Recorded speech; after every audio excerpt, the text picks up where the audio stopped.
Et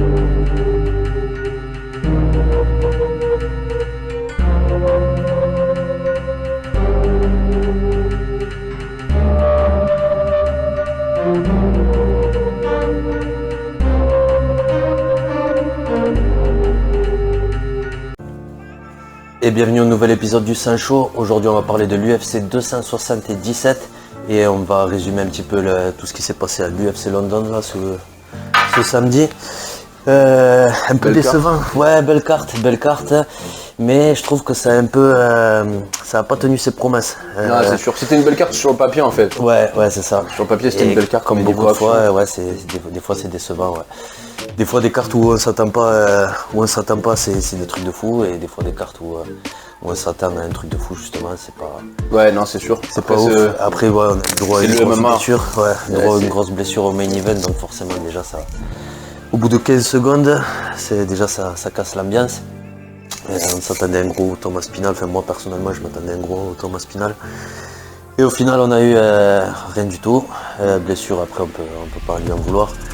Ouais, après, enfin, pour moi si je suis Curtis Blades,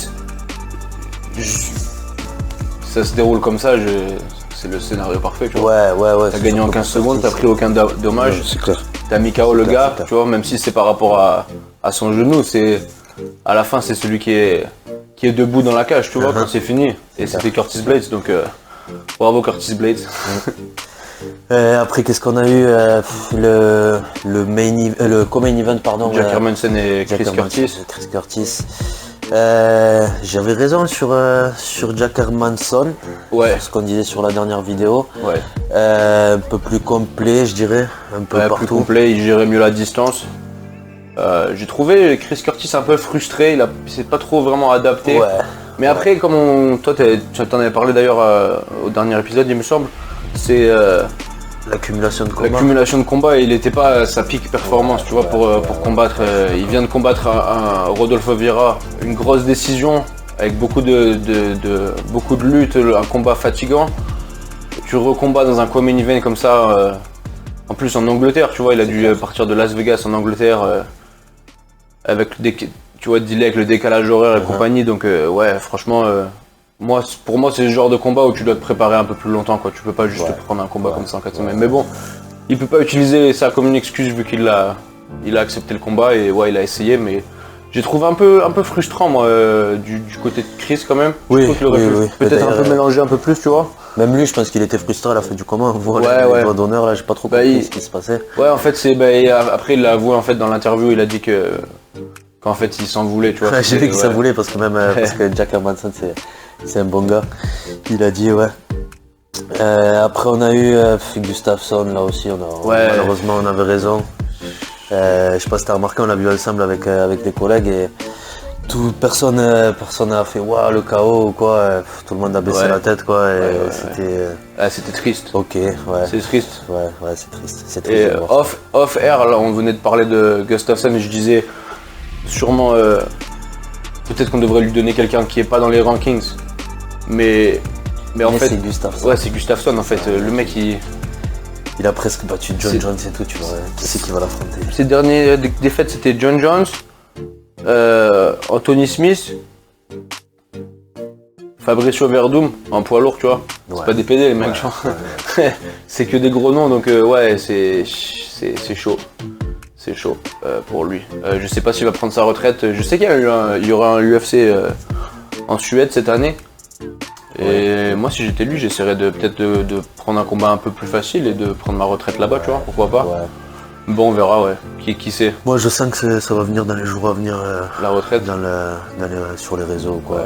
Bah, il a déjà pris sa retraite 2 fois, tu vois. Il l'a fait, déjà. Donc, ouais. Et de la façon dont il est sorti de l'octogone aussi, il parlait avec ses coachs.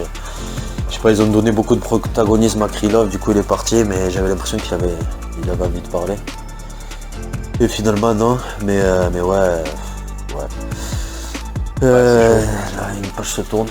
Et puis qu'est-ce qu'on a eu aussi, le combat de Paddy Pimblett contre Jordan Leavitt, donc soumission au 2e round de Paddy Pimblett, qui ne déçoit pas au final, il est là. Il a su utiliser la pression de la salle, il arrive à gérer franchement. Ouais. Gros walkout. Ouais, magnifique. Un des plus beaux de l'histoire. Il est vraiment dans le moment, le mec, il sait. Il n'a pas les capacités les plus épanouies, mais il sait faire ce qu'il doit faire avec ce qu'il a, tu vois. Donc c'est une qualité en elle-même qui est incroyable. Si t'es combattant, enfin, c'est ce que tu fais dans le moment, tu vois, qui va. Donc si tu sais comment faire les bonnes décisions dans le moment et utiliser tout ce que tu peux pour t'aider, dans ce moment-là, franchement, chapeau à lui, bien joué. On a vu Volkan Ozdemir prendre une victoire contre Paul Craig par décision. Oui.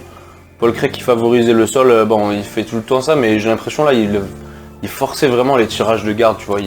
Il allait dans un faux double leg pour prendre le takedown et après il full garde, mais il l'a fait plusieurs fois, donc il n'y avait plus d'effet de surprise, tu vois, quand il le faisait.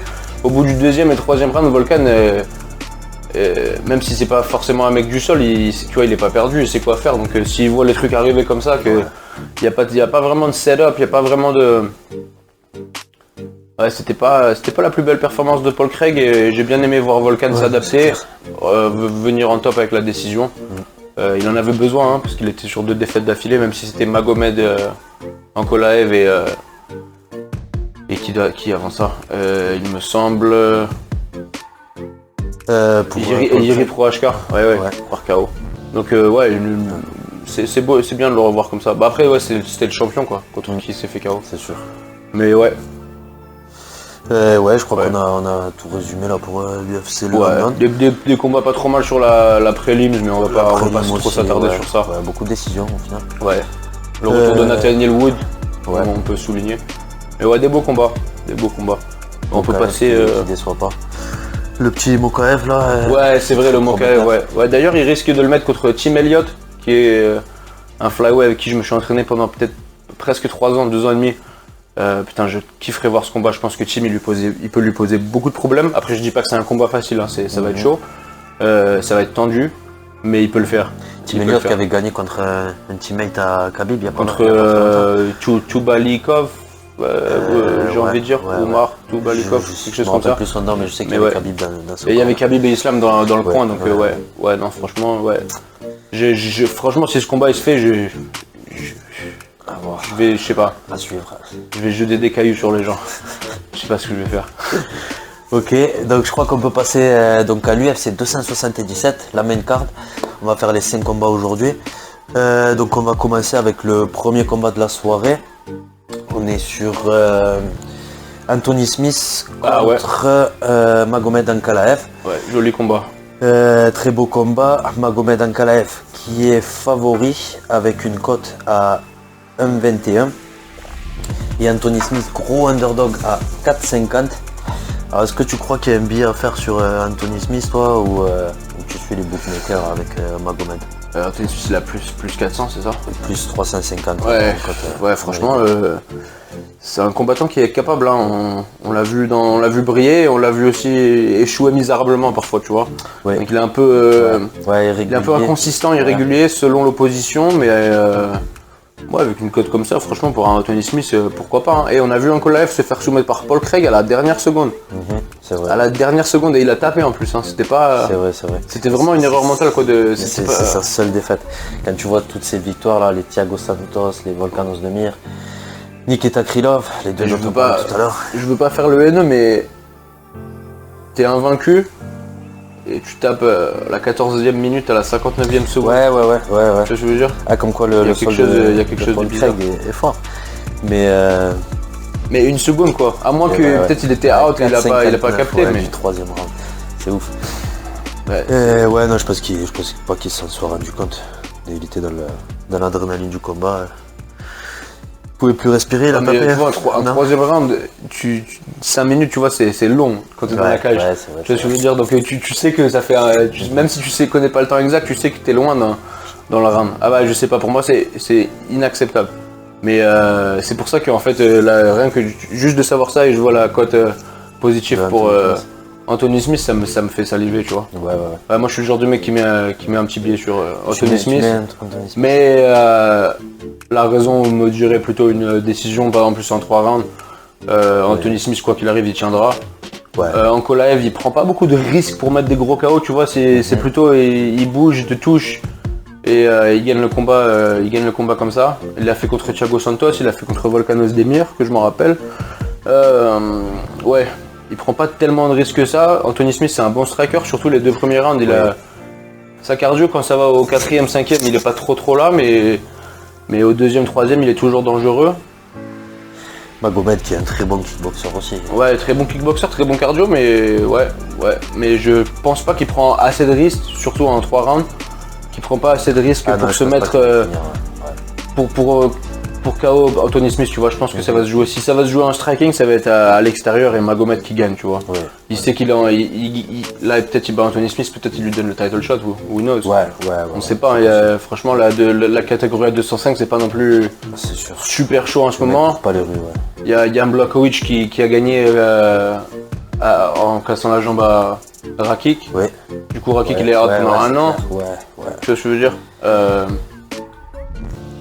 Ouais, ils vont sûrement faire peut-être le rematch avec Glover et Jiri Prochazka. Et du coup, ça bouge pas trop, tu vois. Il n'y a pas vraiment de nouveau sang. J'ai l'impression, une fois qu'ils ont résolu cette histoire de Glover et Prochazka, le gagnant, je pense que le gagnant de ce combat-là prend le title shot. Ouais, ça m'étonnerait pas. Et ouais, moi je vois Magomed Ankalaev aussi à la décision. Ouais. Et comme tu dis, futur contender. Futur contender. Mais après, Anthony Smith, il est là quand même contre Glover. Leur combat. Ouais, il pose problème à tout. Il était là, il gagnait les 2 premiers rounds, c'était chaud. Après, il a ramassé au 3e et 4e et ça s'est fini par se faire arrêter. Mais franchement, 1er et 2e, il gérait contre Glover magnifique. Hein. Beaucoup plus dominant que quand Jiri, il serait avec Glover, tu vois. C'est vrai, ouais. Donc ouais, franchement, pour la polémique, je vais prendre Anthony Smith par soumission au 2e round. Anthony Smith. Ouais, soumission au 2e round. Moi je reste sur triangle. 21, il n'y a pas grand chose à faire là-dessus. On va mettre sur un petit combiné peut-être. Mais voilà, je crois qu'on peut passer donc au prochain combat. Alex Perez contre Alexandre Pantoja. Alexandre Pantoja qui est favori à 1,63 et Alex Perez à 2,28. Il y a peut-être un millier à faire sur Alex Perez là, non? Si ça va au sol, je pense qu'il a une chance. Après, je connais pas trop ces 2 combattants. J'ai vu les derniers combats de Alexandre Pantoja et celui de Alex Perez. Ça fait un moment qu'il s'est pas battu, Alex Perez. Son dernier combat donc contre Davison Figueiredo. Et ouais, les bookmakers voient Pantoja, je les comprends. Non, quel billet toi à faire sur Alex Perez? Il y a Pantoja qui avait battu Brandon Moreno 2 fois, on se rappelle quand même. Ouais. Là c'est sûr et certain qu'il gagne si Moreno, d'ailleurs que ce soit Kaikara ou que ce soit Moreno qui gagne, ils vont le gagnant à mon avis. Si Pantoja gagne, il prendra le title shot. Ouais, ça va se dépendre de ce qui va se passer aussi. Brandon Moreno contre Kaikara là. C'est un peu le bordel, s'ils doivent refaire aussi les remakes. Ouais, avec la Moreno, Figueiredo et tout ça. Enfin, ouais, il y a possibilité que ce soit des futurs conteneurs au title shot donc. Je me suis entraîné plusieurs fois avec Machnell quand il se préparait avec Machnell, pardon.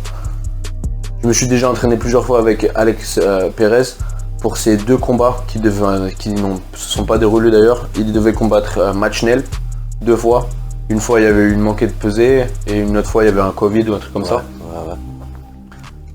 Ouais. Mais donc pour ces 2 camps d'entraînement, il était à Vegas et il s'entraînait avec nous dans la salle et j'ai pas mal de runs avec lui en lutte et en grappling. Franchement, il est vraiment bon, vraiment chaud, rapide, immense pour 125. Je comprends pas comment il arrive à faire 125, il fait limite ma taille, tu sais, j'ai du mal à comprendre. 125 en kilos, c'est 50... Ça c'est la catégorie 56 kilos. 56 kilos. Ouais, 56 kilos. Ouais, mais je le vois, Enfin, je vais pas dévoiler son poids, mais il est vraiment lourd, j'arrive pas à comprendre. D'ailleurs, il a manqué la pesée plusieurs fois, tu vois. Pantoja un peu plus petit, mais très expérimenté dans la division. Franchement, ça c'est du crème de la crème, tu vois, de top 5, top 7, flyweight. C'est chaud. Alex Perez avec des très gros kicks par contre. À chaque fois, mon coach il prend en exemple Alex Perez en disant quand tu veux quand tu veux kicker les jambes, tu dois vouloir casser ta jambe. C'est Alex Perez qui dit ça. Ouais. C'est Alex Perez qui dit qu'il veut casser sa jambe sur ta jambe quand tu te kicks, mais il kick vraiment fort. Pour un flyweight, j'ai rarement, je dirais pas, j'ai jamais vu ça, mais j'ai très rarement vu ça. Et ouais, donc forcément, moi j'ai un petit penchant pour Alex Perez vu que je me suis entraîné avec lui. Mais Pantoja, il a battu le champion 2 fois, tu vois. Il a battu Brandon Moreno 2 fois, il avait battu Kai Kara France. Le mec il est là, tu vois, il est en top de la division. Il est vraiment chaud. Il avait perdu contre Askar Askarov, moi je l'avais donné gagnant, honnêtement. Moi j'avais donné. D'ailleurs le combat avant ça de Askar Askarov contre Brandon Moreno, c'était égalité. Et je l'avais donné Brandon Moreno gagnant aussi. Il est passé à l'échappatoire 2 fois quand même. Mais ouais. Je vais prendre Alex Perez. Je peux voir. En fait, le truc qui me dérange un peu pour Pantoja dans ce combat, c'est que même s'il a des très bonnes soumissions et qu'on le voit avec des belles guillotines, des beaux étranglements arrière, c'est pas vraiment quelqu'un qui va chercher la lutte. Tu vois ce que je veux dire? Ouais, c'est vrai. Ouais. Alex Perez, moi je pense qu'il a plus de pouvoir dans les mains que Pantoja. Je pense qu'il peut lui faire mal debout. Je sais pas s'il va lutter forcément, tu vois. Je crois que ça va se passer debout, ouais. Si Alex, je pense que ça peut gagner comme ça. Passer debout parce que les deux ont un très beau sol. Je sais pas s'ils vont vouloir.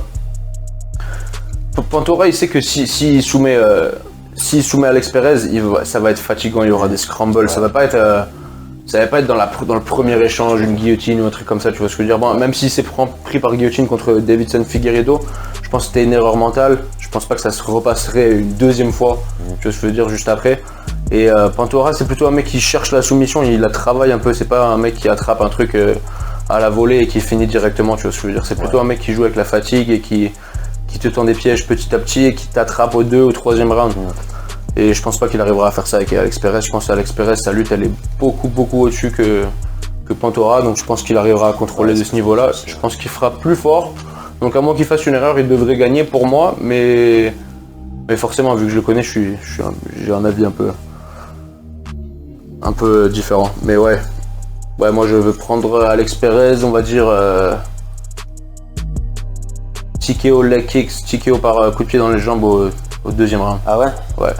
Je te suis là-dessus. Ouais, Alex Perez de 28. Je savais pas trop comment le finish, mais vas-y, je vais croire en ce que tu dis. De 28 Alex Perez, donc un bel underdog. Ouais. À mettre sur un petit parler, pour pas prendre trop de risques. C'est quand même une belle cote. Tu l'ajoutes avec quelqu'un, un bon favori, ça peut. Ouais, ça passe. Ouais, ça peut te faire une cote à 5. Donc c'est pas mal. Donc voilà, je pense qu'on peut passer au prochain combat. Sergey Pavlovich contre Derrick Lewis. Derrick Lewis qui est favori cette fois-ci à 1,81. Je crois que les bookmakers ils en ont marre de se faire avoir. Et Sergey Pavlovich à 2. Donc là encore une fois, moi je vais aller avec l'underdog. Je pense que je vois pas Derrick Lewis mettre KO Sergey Pavlovich. Moi non plus. Je pense qu'il peut résister à sa puissance et gagner et le faire craquer même. Je pense qu'il va le faire craquer à Derrick Lewis comme on l'a vu contre Cyril Gane. Ouais. Ou Tai Tuivasa, au final c'est pas vraiment des KO, c'est plus il craque quoi. Je pense qu'avec Tai Tuivasa c'était quasiment un KO, il y avait un mélange de deux, mais le coude il faisait mal quand même. Oui. Mais ouais, comme avec Cyril et avec Junior Dos Santos et avec plusieurs d'autres personnes, t'as l'impression que c'est plutôt l'usure et la fatigue qui joue et qui se met en boule un peu et qu'il accepte le KO un peu, on va dire. Et je pense que le Rouskov il peut être chaud pour lui faire ça au deuxième ou troisième round peut-être. J'imagine qu'on aura un Derrick Lewis motivé, étant donné que de sa dernière performance contre Tai Tuivasa. En plus il gagne au premier round.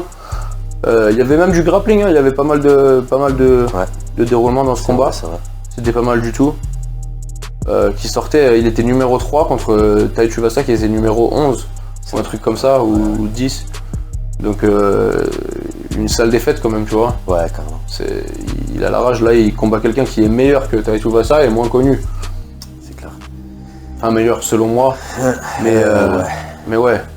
Ouais non, j'ai du mal à prendre Derrick Lewis. J'espère qu'il gagne et qu'il lui met un gros KO de l'espace au 3e round à la dernière minute. On va avoir un petit j'espère. Pour lui, mais niveau Paris, je suis obligé d'aller avec. Ouais, en plus, vu qu'il est. Il est underdog, quoi. Sergei Pavlovich. À 2, c'est pareil, ça donne envie de parier. Si tu combines lui et celui dont on parlait tout à l'heure, Alexandre Pantoja, tu fais une belle cote. Ouais. Mais bon, c'est beaucoup de risques. Moi je reste donc sur Sergei Pavlovich. C'est vrai que Derrick Lewis, les dernières fois, ses prestations contre les mecs un peu plus athlétiques, on le voit tomber. Un peu plus durable, durable. Dès que tu es un peu durable contre Derrick Lewis et que tu peux matcher la technique, c'est compliqué pour lui. Et voilà, et ouais, je crois que c'est chez lui en plus, non, cette fois-ci encore, c'est au Texas, à Austin. Ah, c'est au Texas cette semaine, je crois que c'est pour ça qu'il y a Peña et lui, les deux sont de là-bas. Ah, c'est compliqué. Donc s'il a encore la pression d'être chez lui, comme la dernière fois contre Cyril, ça va être chaud pour lui. Ou peut-être que cette fois-ci, c'est à Dallas, Texas. Ah, Dallas, pas aussi. Donc je crois qu'on a tout dit. C'est pour ce combat-là, tu voulais ajouter quelque chose sur Derrick Lewis? Ouais, non, moi je prends le Roscoe au 2e round. Ouais. 2e round, ouais, je vais dire aussi. TKO. TKO, 2e round. 2e ou 3e, je reste sur le 2e. Ça, je vais être d'accord avec toi. Donc on passe au co-main event de la soirée, Kai Kara-France contre Brandon Moreno. Brandon Moreno qui est favori 1,47 et Kai Kara-France à 2,70. Encore une fois, j'ai envie d'aller vers l'underdog. Là, je sais pas, Kai Kara-France. Je me dis Brandon Moreno, ça fait 2 ans, il affronte le même mec. Ouais. J'ai l'impression qu'il est moins beau à chaque fois. Après ça c'est ma vie personnelle, mais j'ai envie de mettre un billet pour Kai Kara. Pourquoi? Parce qu'il est lui par contre j'ai l'impression qu'il est beaucoup plus fort que leur première rencontre, beaucoup plus de puissance, beaucoup plus volumineux. Son amélioration est flagrante. C'est flagrant. J'ai entendu parler de son coach de wrestling, ils sont tous à fond sur lui. Tous les gens qui le connaissent, ils sont à bloc sur lui. Donc moi j'ai vraiment envie de voir Kai Kara-France. En plus je l'aime bien, je sais pas. Même Brandon Moreno, j'aime bien cette catégorie, j'aime bien ces deux combattants. Mais 2,70 encore une fois, j'ai envie de mettre un petit pied sur Kai Kara. Ouais, franchement son amélioration, je te rejoins, elle est flagrante. Vraiment.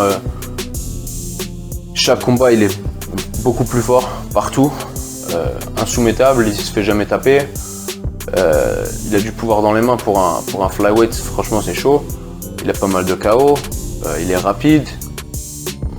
On lui a vu mettre la misère à Cody Garbrandt en un round. Il l'a mis KO, tu vois. Très difficile à takedown. Ouais, super difficile à takedown. Et j'ai l'impression qu'il combat bien en plus quand tu essaies de le takedown. C'est pour ça le combat contre Askar Askarov, franchement il s'est bien défendu, il a bien défendu la lutte, il a trouvé des ouvertures pour faire mal, pour frapper et tout, franchement c'était bien joué. Non franchement moi je pense que je vais te suivre sur Kai Kara-France. En plus de ça je l'aime bien, j'espère qu'il gagne, donc il y a un mélange des deux pour gagner et je veux qu'il gagne, tu vois. Donc je vais prendre Kai Kara-France sur une décision, mais je pense qu'il va faire plus de dégâts. On verra vraiment une décision. Les deux auront des bons moments, je pense, mais on trouvera un Kai Kara-France plus fort, plus dominant et plus là, tu vois. Je vois la décision aussi plus logique, mais j'ai envie de mettre un petit billet sur le KO de Kai Kara.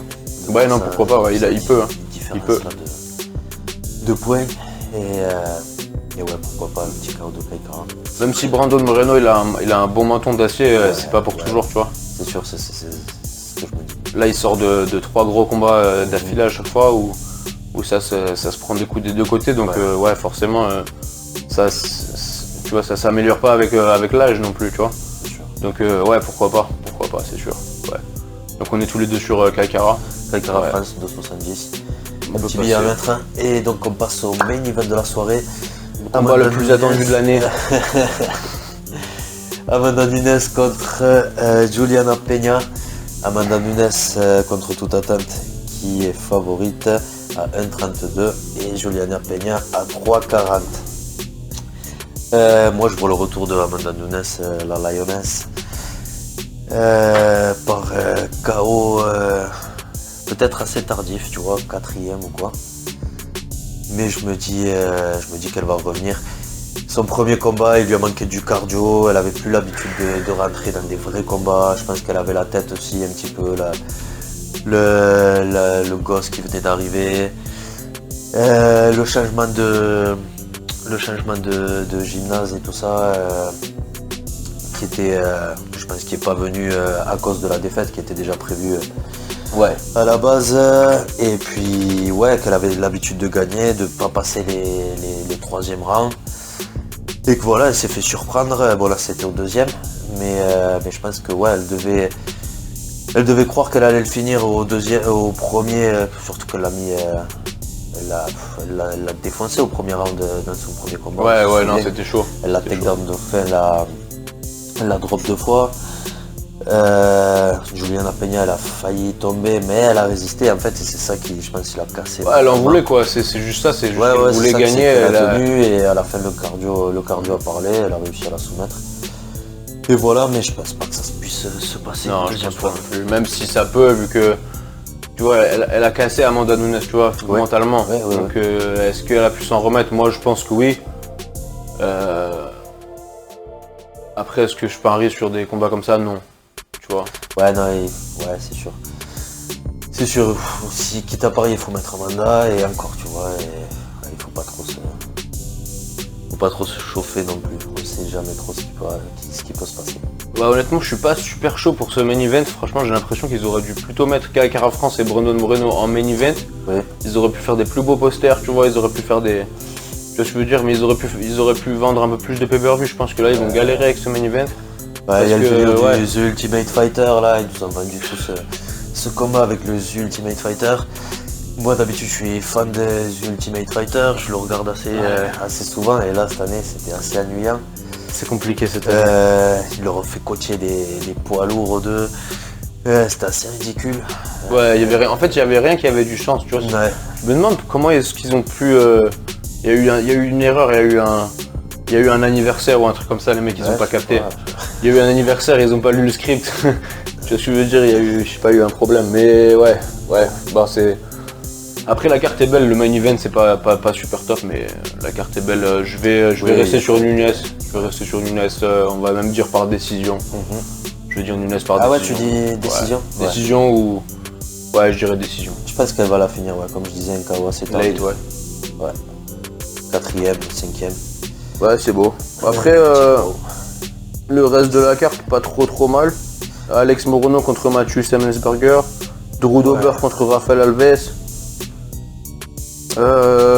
Dante Maes, celui qui a perdu contre Cyril Barclay Talon.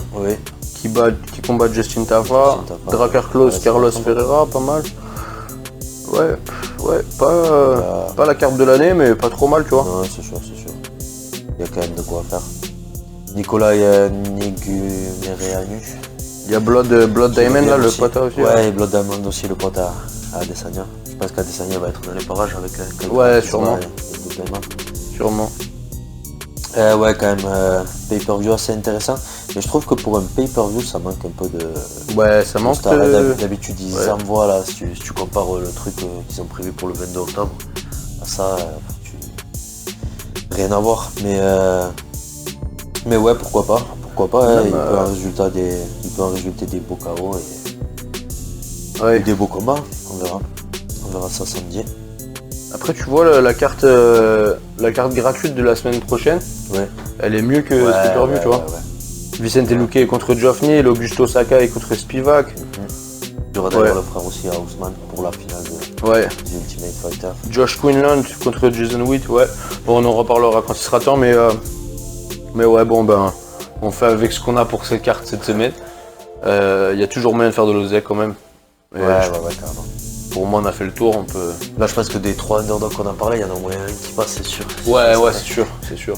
Un ou deux, Donc, à vous de voir, à vous de jouer. Merci de nous avoir regardés. N'hésitez pas à liker, à vous abonner. Et on se retrouve la semaine prochaine pour un nouvel épisode du Saint Show.